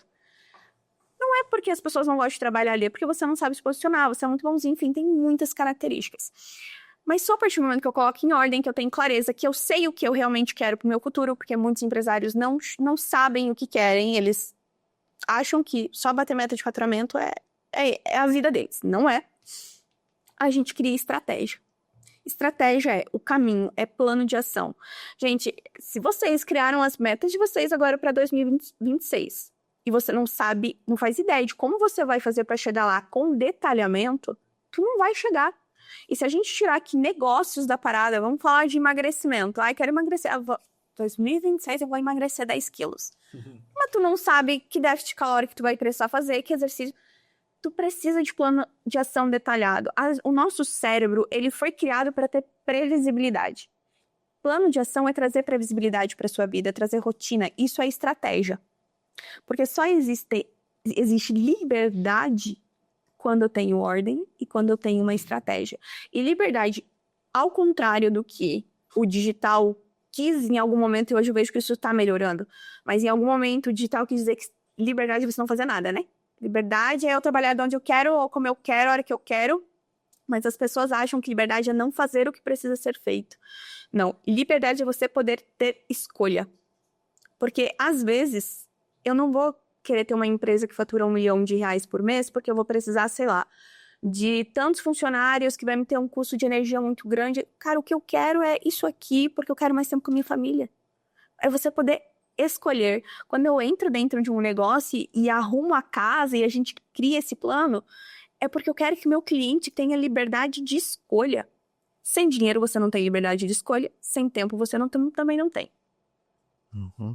Eu anotei aqui, até fazendo um gancho dessa tua fala, eu não sei qual que foi, acho que foi o Maicon, na conversa dele, ele fala assim, Juliano, sucesso para mim é poder ter liberdade de tempo, né? Eu não ter que ficar preso a agendas e tudo mais. Claro que liberdade financeira, né? Mas é eu poder ter a possibilidade, né?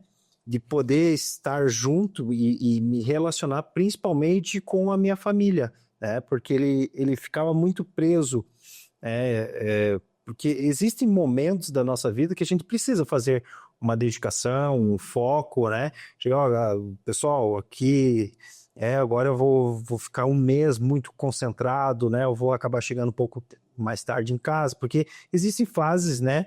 Dos meses e tal, que você precisa fazer um foco, ó. Sei lá, vou lançar um produto novo, um serviço, né? Ó, preciso bater a meta, né? Então você tem alguns momentos, alguns picos, né? Que você precisa daquele foco. Mas você não pode ser só aquilo, né?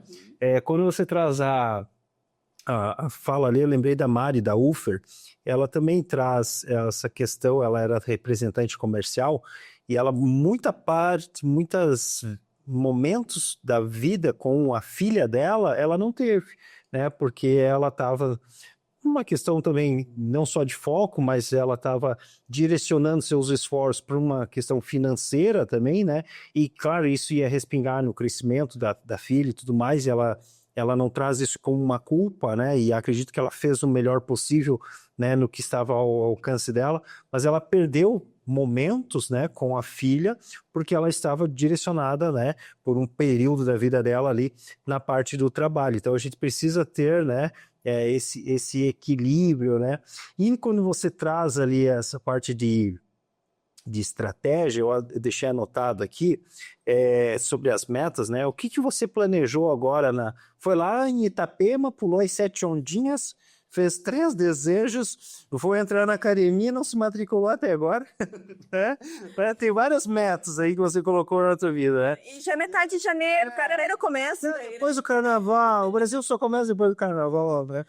Eu anotei aqui a parte de 5W2H, que é uma ferramenta que eu utilizo muito, assim, né? Que você coloca ali suas metas, né? Então, busca aí hoje, né? A gente tem vários caminhos aí de você conseguir estruturar. E eu sou muito assim, eu acredito que isso me traz mais vontade e orientação no fazer. Coloque isso no papel, não deixe só na cabeça, né? Porque se você não planilhar, não colocar isso, efetivar, cola na geladeira lá para você fazer isso todo dia, né? Porque senão as coisas não acontecem. Uma das coisas que, além do teu método Elo, e você já falou aqui também, Amanda, a frase que você traz ali, né? Como vamos dizer assim, que é um mantra sagrado, né? Que é negócios não servem a vida, né? Não inverta a ordem, né? Da onde que veio essa frase, da onde que veio esse tema aí para o teu negócio? Eu acho que essa frase, ela veio do que eu vi a minha vida inteira, e aí não só como empreendedora, do que eu vi a minha vida inteira dentro da minha família, do que eu sempre vi a minha família correndo atrás de dinheiro o tempo todo, sabe? Meu pai, ele trabalhou até o último, eu falo, né, que ele viveu até o último dia da vida como ele quis, realmente fazendo o que ele queria. Mas quando eu olho pra vida, pra família, pra o que é além do trabalho, o quanto de fato ele desfrutou? O quanto de fato meu pai achou que tinha um tempo que ele não tinha? Então, por exemplo, um dos sonhos do meu pai era comprar um apartamento na praia, Itapema, me apaixonar na praia. A gente ia todo ano e ele queria... Não, porque ano que vem eu vou comprar e aí a gente vai pra lá. Quer dizer, ele passou a vida inteira com esse sonho. Meu pai empreendeu em várias coisas. Meu pai fez muito dinheiro, perdeu muito dinheiro. Mas ele morreu sem isso. Graças a Deus não foi uma morte sofrida, assim, né? Foi rápido, mas... Até que ponto realmente meu pai ele viveu a vida que ele queria? E eu fiquei com isso na cabeça.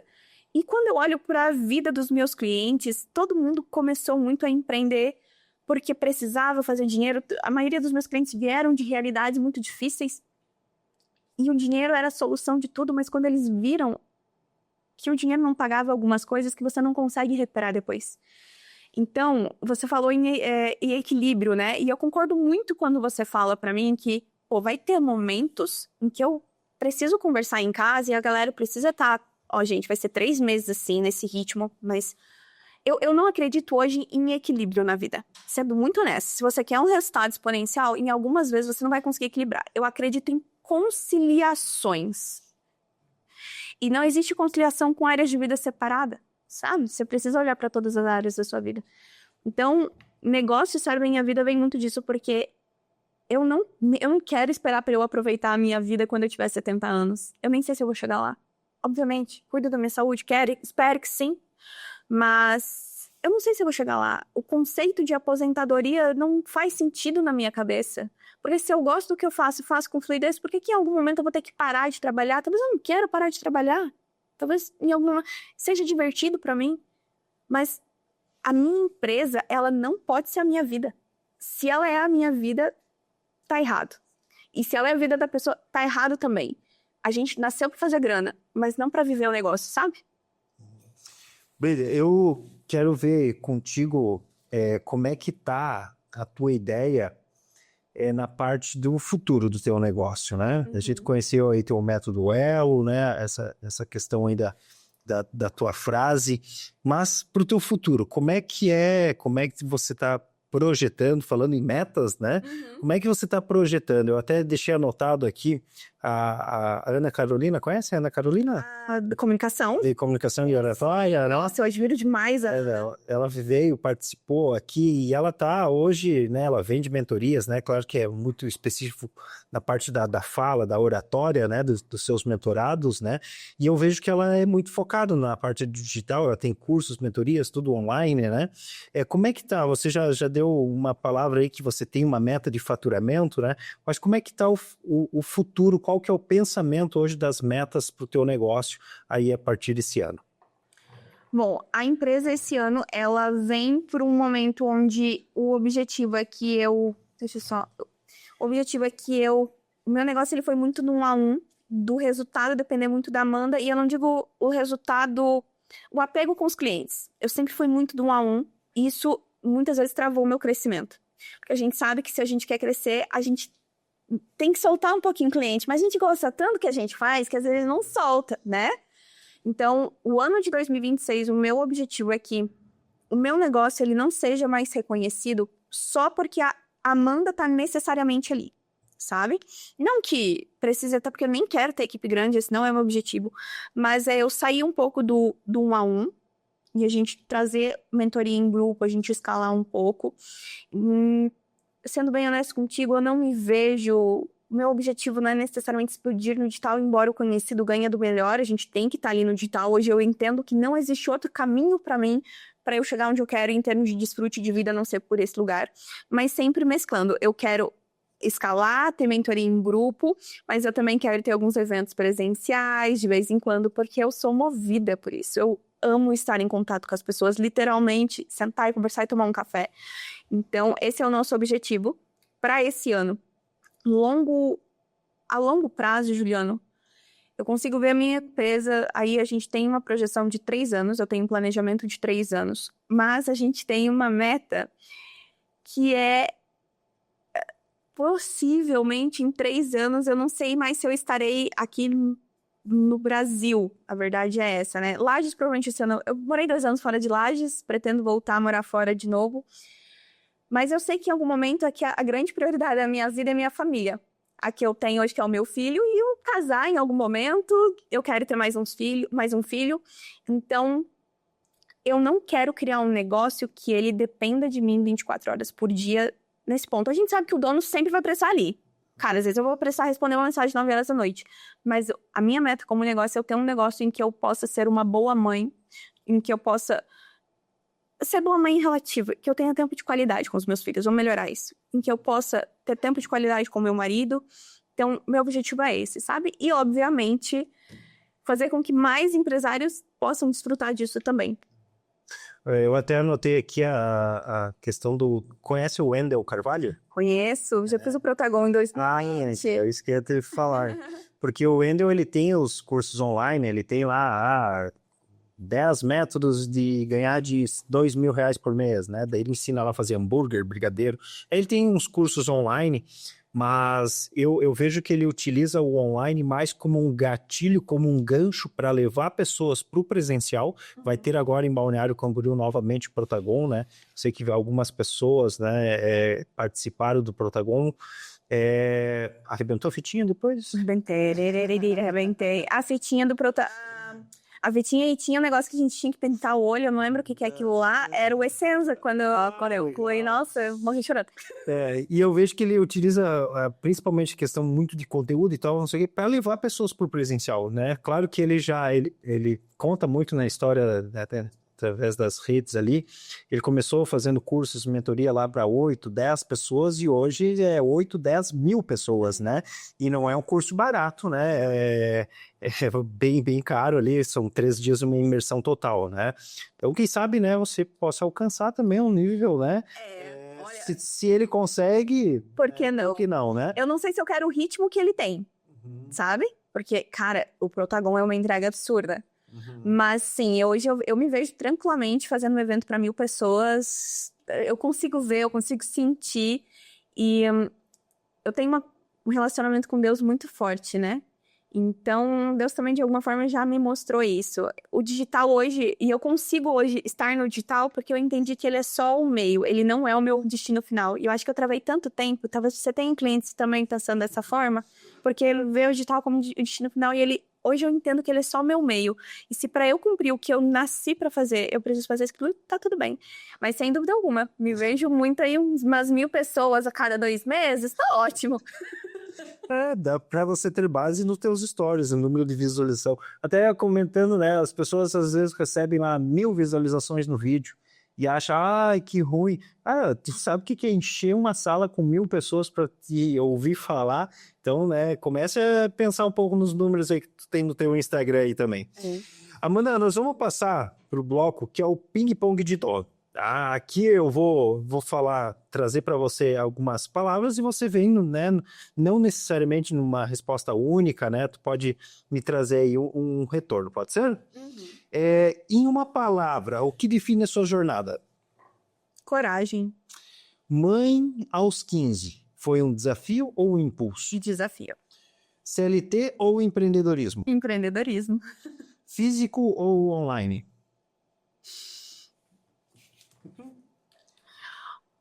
Online como meio, físico pela experiência. Não tem como. Estratégia, liberdade ou ordem? Ordem. Um hábito inegociável? Relacionamento com Deus diário. E para você, sucesso é? Sucesso para mim hoje é tempo de desfrute com quem eu amo sem me preocupar com dinheiro. Pessoal, chegamos ao final do nosso episódio de hoje. Amanda, você tem um minutinho, né? A palavra está contigo aí para fazer as considerações. Gente, eu falei muito de negócios, né, da minha história e para finalizar, na verdade, quero falar uma coisa que não deu tempo talvez a gente falar aqui, que é sobre Deus. Nada do que eu fiz e do que eu consegui fazer e do que eu errei também, porque eu errei muito, eu teria conseguido chegar até onde eu cheguei sem Deus. E eu não quero falar aqui de religião, não importa, a verdade de verdade. Para mim não importa a igreja que você vai. Mas o que mudou a minha vida, o que salvou a minha vida muitas vezes foi um relacionamento com Jesus. Sabe, Juliano? Eu entendi que não importa se você está na igreja todo domingo, se você não cultiva relacionamento com Deus diariamente. E você só vai saber, a gente falou de propósito, de missão, de família, de desfrute, de dinheiro. Você só vai saber se você realmente está no caminho certo quando você tem paz. Ainda que o mundo inteiro esteja um caos, porque eu lamento te informar, o Brasil não vai melhorar. os negócios vão ter muito mais problemas do que a gente imaginou, né? A gente estava falando aqui de imposto e de tudo mais. E o que pode te trazer segurança para você continuar é uma vida com Jesus. Então, a minha última palavra aqui, né? Nossa, última palavra. É um conselho aqui da forma que vocês conseguirem encontrar paz, busquem a Deus. Ele com certeza vai dar as respostas que talvez hoje você não esteja encontrando. Amanda provou que é possível transformar cada desafio em degrau, que dá para crescer sem se destruir e que negócios realmente devem servir à vida. Para você que está acompanhando Conversa de Dono, chegou até aqui, sabe de alguém que está aí no modo correria, que sente que seu negócio está crescendo, mas ele está murchando, está se desanimando, que quer estruturar melhor, ou se simplesmente precisa ouvir todo esse insight que a Amanda passou para nós, já sabe, indica esse nosso episódio para ele e nos vemos em mais um Conversa de Dono.